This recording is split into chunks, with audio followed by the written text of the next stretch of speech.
U.S. intelligence agencies brief Trump on Russian hacking. The Donald is not impressed. A terror attack in Jerusalem kills 4 IDF soldiers.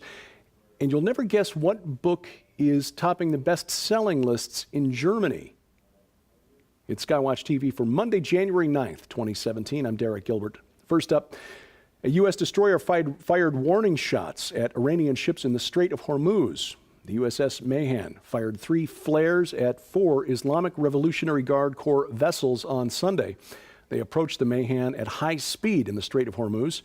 The last encounter like this took place in August when the USS Nitze fired 3 warning shots into the water at an Iranian fast attack boat.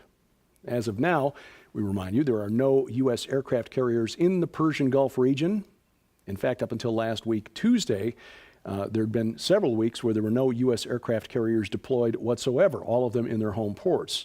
The USS Vinson strike group, the Carl Vinson, and its group left San Diego last week, Tuesday, for a scheduled deployment to the Western Pacific. It is the only U.S. aircraft carrier on the water at the moment. Iraqi troops have reached a bridge over the Tigris River in the fight for the city of Mosul. Iraqi special forces reached the eastern bank of the Tigris Sunday for the first time in a U.S.-backed operation to drive the Islamic State from the city, a spokesman said. There were also reports over the weekend that Iraqi forces entered Mosul from the north for the first time in a nighttime raid. Progress in the drive to take Mosul back from the Islamic State had slowed in recent weeks, officially because of the need to protect civilians who were being used as shields, human shields by ISIS fighters. But as we reported last week, some analysts think that ISIS is putting up more of a fight than Iraqi forces had expected, and U.S. Special Operations troops are being seen more frequently on the front lines in Mosul. Iraqi officials say they have intel that ISIS plans to attack the Incirlik Air Base in southern Turkey. The U.S. Air Force has a base at Incirlik. This information reportedly comes from an electronics engineer working for the Islamic State who was arrested in Turkey 6 months ago, rather. In Jerusalem, a terror attack Sunday killed 4 of its soldiers.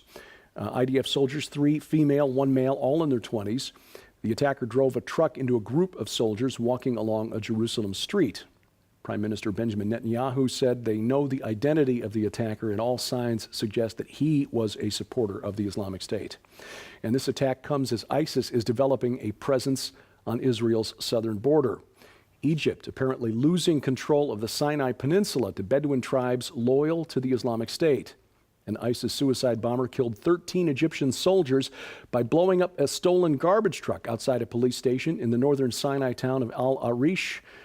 That was over the weekend. ISIS reportedly negotiating a deal with the Southern Tiyaha Tribal Federation to allow the Islamic State freedom to move through the region and attack Egyptian military outposts tasked with protecting the central Sinai from the Gulf of Aqaba all the way to the Suez Canal. Police in Israel preparing for the Messiah. Israeli Police Commissioner Rani Al-Sheikh said his department is working on strengthening the mitzvot, or Torah commandment, between man and his fellow. This is based on Leviticus 19, verse 18, which says, quote, "You shall not take vengeance or bear a grudge against the sons of your own people, but you shall love your neighbor as you love yourself. I am the Lord." Al-Sheikh said that when Messiah arrives, everybody will want to get close to him, which will require some police activity to keep order. And so he is working with his department to be strong in the loving your neighbor's commandment. In Florida, 5 people killed, 6 more injured Friday. You've heard about this attack, of course. A 26-year-old named Esteban Santiago of New Jersey allegedly began shooting in the baggage claim area of the Fort Lauderdale Hollywood Airport. Santiago taken into custody by police. The FBI's special agent in charge of its Miami office, George Pirro, said that Santiago reportedly or apparently traveled to Fort Lauderdale specifically to carry out this attack. Florida is one of only 6 states that does not allow concealed carry permit holders to be armed in unsecured areas of an airport, such as baggage claim, where the attack took place. And Chicago police have 4 suspects in custody after a horrible incident last week where they allegedly used Facebook Live to stream video of a torture session of a special needs teen. The victim, who is white, was forced to make disparaging remarks about Donald Trump and about white people in general. The suspects, who are black, allegedly beat the victim and cut him with a knife throughout the 28-minute video. The four are heard laughing, joking, listening to music, while the victim sits motionless on the floor. We have reached a point in our advanced society where technology is encouraging this type of horrific behavior, treating others who are different from us as not human, less than human, which of course we humans have been doing to one another since the beginning of time. It's common practice for a country at war with another country to demonize the people from this other country, especially if they're of a different ethnicity.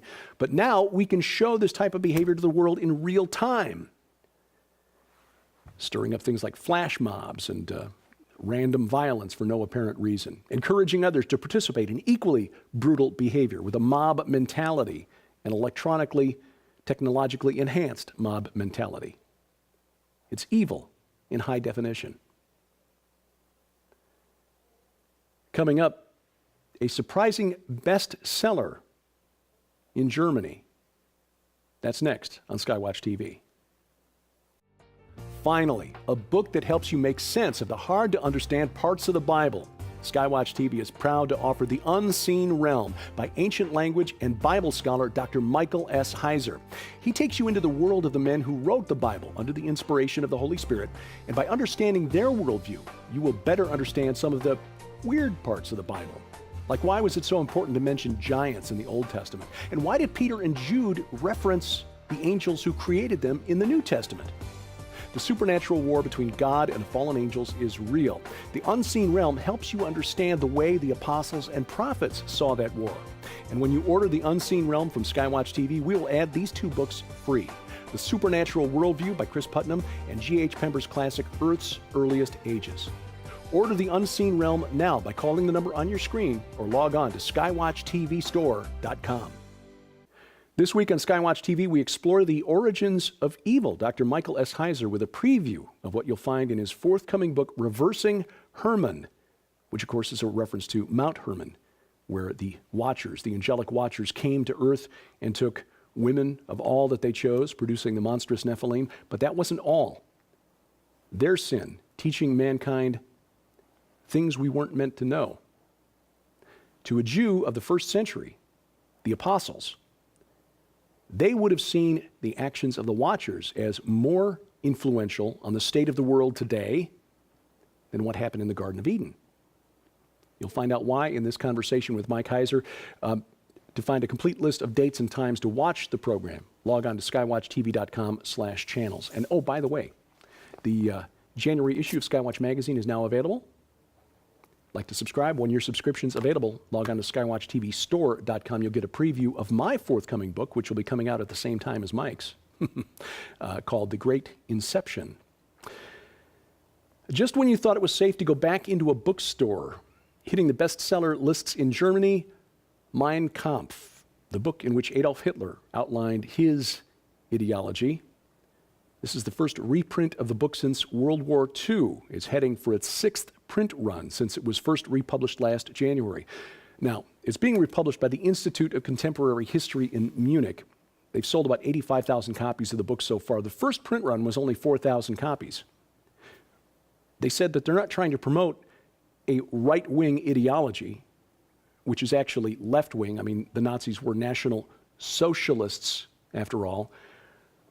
But the book has, according to the Institute, sparked a debate in Germany about totalitarian views, which is not necessarily a bad thing. And a guy who gets linked with Hitler, or called Hitler, by progressives who don't know their history, Donald Trump, was the focus of what should have been an acceptance speech at last night's Golden Globe Awards. Actress Meryl Streep, who received a Lifetime Achievement Award, the Cecil B. DeMille Lifetime Achievement Award, used her time to blast President-elect Trump. Said that Hollywood is now the most vilified segment of American society after Trump's election because it's crawling with outsiders and foreigners, as if you and I, people here in flyover country, aren't discerning enough to be to make up our own minds. We're obviously being brainwashed by fake news and by Donald Trump's Twitter feed. Ms. Streep said that if we kick all of the outsiders and foreigners out of Hollywood, there'll be nothing left to watch except football and mixed martial arts, which, frankly, would be an improvement over much of what comes out of Hollywood. No, Ms. Streep, we don't hate Hollywood because it's filled with foreigners and outsiders. We're just sick of people who live in a fantasy world telling us who live in real America that we're ignorant because we just happen to disagree with your worldview. The U.S. intelligence community released a report last week on Russia's influence on the presidential election. Not much of a wow there. Even progressives who write for liberal media outlets like the Daily Beast, reporter Julia Ioffe, I'm not pronouncing it correctly, forgive me, at The Atlantic, who got in trouble with her employer for tweeting out a really nasty and vulgar insult about Donald Trump and his daughter Ivanka. Even she didn't buy the report. If you can't get her on board with this, then you have a problem. See, there's really no evidence that's been presented that Russia had any significant impact on the outcome of the election. And again, this is really condescending and insulting to those of us in flyover land. The implication is the only reason we voted for Mr. Trump is because we were brainwashed by RT and Sputnik, apparently. And most of America doesn't even know where to watch RT or read Sputnik. And yet that's easier for Democrats to accept than accepting the truth, which is that they ran perhaps the worst presidential candidate in the last 100 years, if not of all time, or at least since Michael Dukakis. But the elites behind the scenes, and this is the big question, why the neocons, who are happy to switch parties depending on which one will do what they want, which is apparently go to war with Russia, are so bent on provoking a new Cold War? Well, that's a rhetorical question, of course. We know the answer. War is good for business. And taxpayers are a lot more likely to go along with a huge defense budget if we can be convinced that there's a big bad bear sitting in the Kremlin. Now, I don't have any illusions about Vladimir Putin. He certainly is a Russia-first kind of guy. He's former KGB, an old Cold Warrior. He's got Russia's best interest at heart. I don't mistake Vladimir Putin for a friend. But would it hurt to explore the possibility that maybe we have some common interests, like keeping a lid on violent Islam, instead of deliberately poking the bear with a stick? And WikiLeaks was at the center of all of this controversy over Russia's influence, or lack thereof, over on the election, threatened to sue CNN last week because a commentator on CNN described WikiLeaks founder Julian Assange as a pedophile. Not alleged, but a pedophile. Former CIA counterterrorism official Phil Mudd used that term on CNN's New Day program last Wednesday. WikiLeaks almost immediately tweeted that they'd issued instructions to their attorneys to file a defamation suit unless CNN aired a 1-hour expose of the plot against Julian Assange within 48 hours. You see, there has been what looks like a really convoluted psyop, black op perhaps, to tie Julian Assange to, well, a pedophilic activity. Police in the Bahamas confirmed that they did receive a tip about an alleged attempt by Assange to meet an underage girl for a liaison. However, the company that provided the tip, called Todd and Claire, which is allegedly a Christian online dating site, apparently doesn't actually exist. And a spokesman for police in the Bahamas said that they've not identified a victim, they never received a formal complaint, and they are not pursuing the matter. In other words, the tip was bogus, but it was an attempt to lodge a complaint that could then be used to justify the accusation of being a pedophile against Julian Assange. CNN did remove the video of Mudd's comments by Wednesday afternoon and tweeted a correction. We'll see if WikiLeaks follows through with its threat of a lawsuit. And finally, France has become the latest country to ban spanking of children by parents. It is the 52nd country in the world. That's roughly a quarter of the world in terms of number of nations, to outlaw the practice of spanking. The new law, called the Equality and Citizenship Bill, was passed December 22nd. It falls under civil law in France, which means that parents who are accused of spanking won't face criminal charges. The doctor who led the campaign for the law said it's a symbolic act to make parents understand that all violence can be harmful for the child.